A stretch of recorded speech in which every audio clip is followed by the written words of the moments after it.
G'day trendsetters, coming to you today with my review of the Pivot Cycles all carbon Volt gravel bike. This is not Pivot's first entry into the gravel cycling party.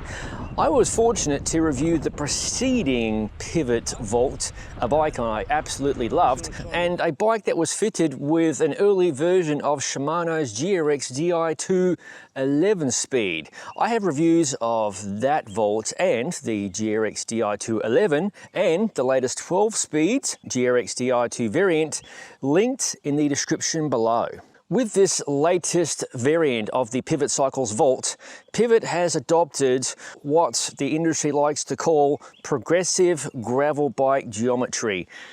Essentially, that means longer top tube, shorter stem. Bike sizing is very personal. What works for me may not work for you. And according to Pivot's geometry chart, I should be riding a Pivot Volt size medium. That bike features a 58.5 centimeter long top tube and a 15 centimeter long head tube. The complementing stem would have measured 70 millimeters in length. However, I wasn't particularly chuffed, pleased if you prefer, with the more upright position that bike would offer me.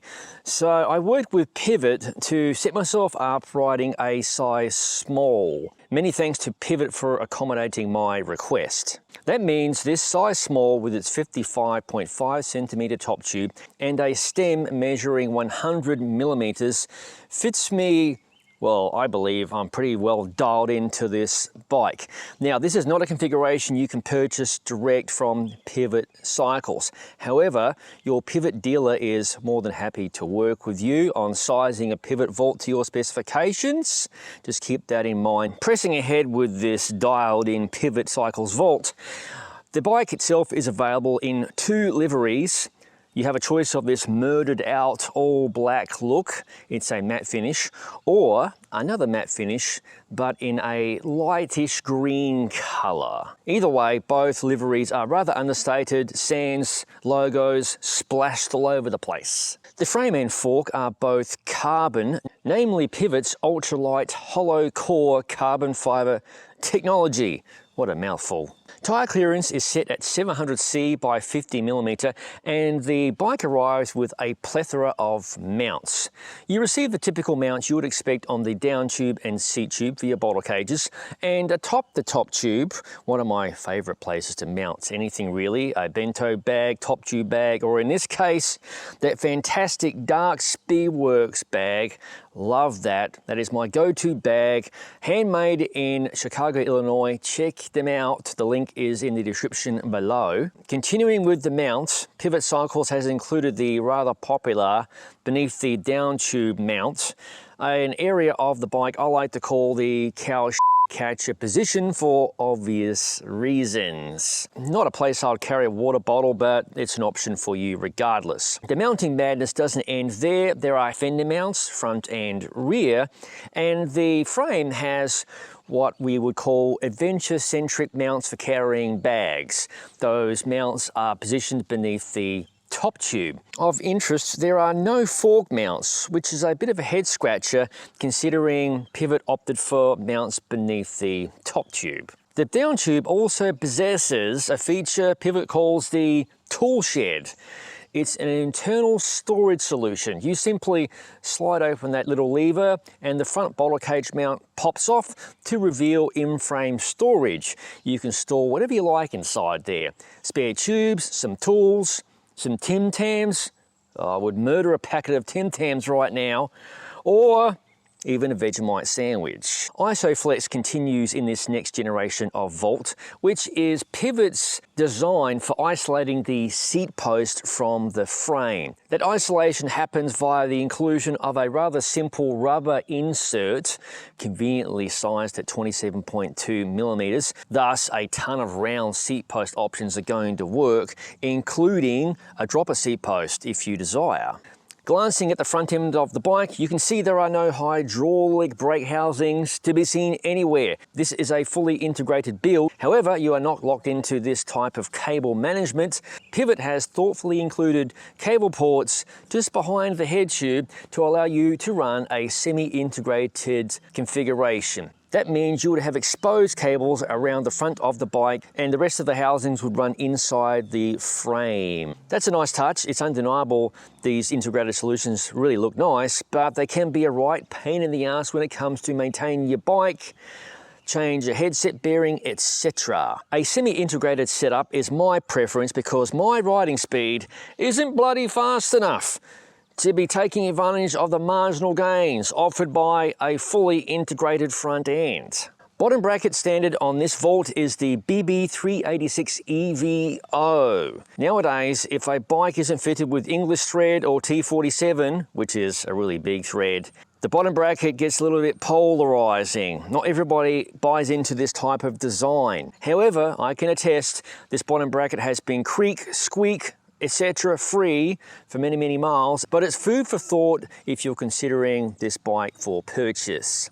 There are various build specs on offer for the Pivot Volt. This is the Team Force Access Explorer, aka 1x12 speed SRAM wireless shifting with hydraulic braking, centered around, in this case, a 40-tooth chainring paired to a 10-44 cassette. I've been alternating between a 10-44 cassette and a 10-36 cassette, depending on where I've been riding.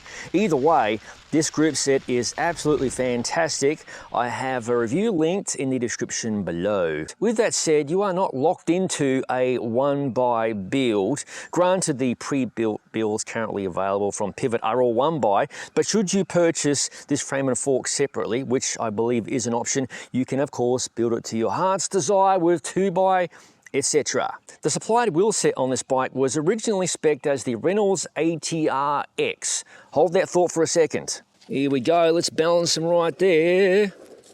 Don't knock the bike over, mate. Since this review bike has arrived, Pivot has switched over to a wheel set they feel is more capable. It is the Reynolds G700BL Expert, a carbon fiber wheel set. Because of that switch, this gave me the opportunity to run this bike with a few different wheel sets, including the wheel set you see currently fitted. This is the Lunar Carbon by Astral Cycling of Eugene, Oregon, and that wild and crazy Zip 303 Explore SW. I have reviewed that wheel set. You can check it out linked in the description below. I neglected to mention, whatever wheels you will receive, they will be shod with WTB's Volpine tyre measuring 700C by 40mm. Over to the cockpit parts. The stem is by Pivot. Don't forget I spec'd a different variant to what you will receive on this size bike. The seat post you will receive on this bike is the Pivot Phoenix Pro Isoflex Carbon. The spec on this bike was a little bit up in the air when Pivot sent this bike to me. That's an aluminium seat post, again by my friends at Pivot. Atop that seat post is a WTB Gravelier saddle. Now, despite the kind of marketing wanky name, I can attest that saddle is very comfortable. Of course, saddles are a very personal choice. Final part of the cockpit parts, this handlebar is the excellent Zip 70 Explore. It is a carbon handlebar with some flair. Now, I'm not a huge fan of flare handlebars, but in my humble opinion, Zip does it right. They have nailed it with this design. Typically, a bike of this size arrives with a 42cm handlebar. However, Pivot being accommodating to my sizing requests, they have fitted this bike with a 40cm handlebar, the narrowest size on offer. I simply prefer a narrow setup. Trendsetters, that pretty much wraps up the technical features of this all-new Pivot Cycles Volt. A bike that Pivot considers to be ultra versatile, comfortable, and even confidence inspiring. Does that marketing lingo translate into the real world? Well, now is a good time to find out how. The next generation Pivot Cycles Volt rides. The latest generation of the pivot vault is a departure of the vault of old. Gone is the racier geometry and glossy liveries, replaced by a geometry design that focuses on more relaxed fun and exploration, with a very subdued presentation and at a lower price point of US $5,649 for my review sample with Reynolds carbon wheels. There is just one tier of vault above my review sample. That variant will cost you $6,149. Certainly these sums are a good chunk of coin, but nowadays these bikes are considered as mid-tier for pricing. Wild stuff. You will need to consult your personal fitter or pivot dealer to get yourself dialed in on this bike, or at least understand the geometry numbers and figuring out what works for you. Sizing is a little odd, and yes, I understand this bike is aimed at being an adventurous gravel bike, but a size small with a 55.5cm effective top tube is a little different. Despite me sizing down from the recommended size medium vault, I was ultimately very happy with how the size small worked for me. As a reminder from earlier, you will need to discuss component choices with your pivot dealer, because what you see on the website spec for each size is what you're going to receive. Typically, I would expect a bike with adventurous geometry to be a little slower turning than usual and a little sluggish out of the saddle. That wasn't the case here. Certainly you could argue that's because I chose a smaller size bike, but I don't think so. Chainstays on every size across the board is set at 42cm, so this new vault isn't limousine long, but after a few miles it seemed just right. Adding to that, this new pivot didn't mind being chucked about the place, and it did incredibly well creeping over dodgy surfaces at slow speed, allowing me to carefully pick my line. It also loved being pushed along at speed on pavement and on fast gravel surfaces. Overall, this new vault felt very stable and capable, as you can see from some of these descending sequences where I'm riding one-handed. Do not try that at home, capturing this viewpoint. This activity isn't something I would attempt on every bike, so that alone should tell you something. I was always happy with how the preceding generation of pivot vault performed, but the increased tire clearance on this new model is excellent.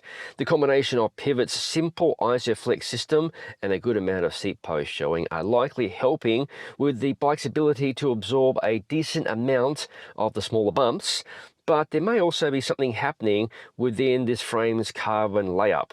It's difficult to put a finger on, as I don't have any real technical detail on the layup aspect of the bike. I spent a lot of time riding the Zip 303 Explore SW wheel set and the Astral Cycling Lunar Carbon wheel set. This bike is screaming out for a wheel upgrade. Sizing quirks and wheel choices aside, this vault is very flexible, very capable, with plenty of mounts on offer and a well-executed internal storage design.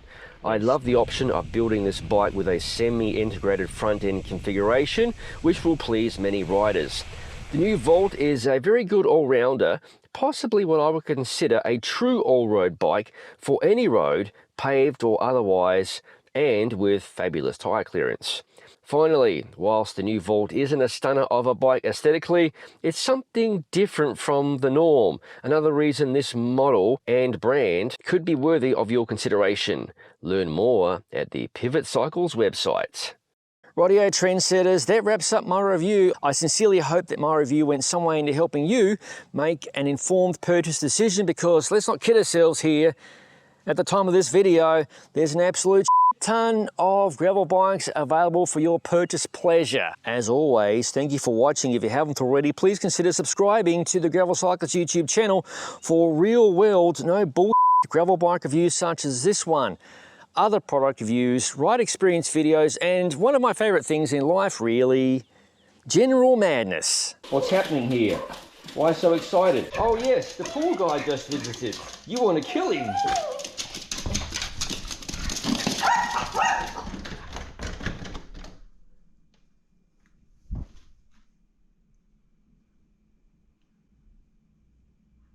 They must do a thorough scan of the pool, even though the pool guy has left the premises.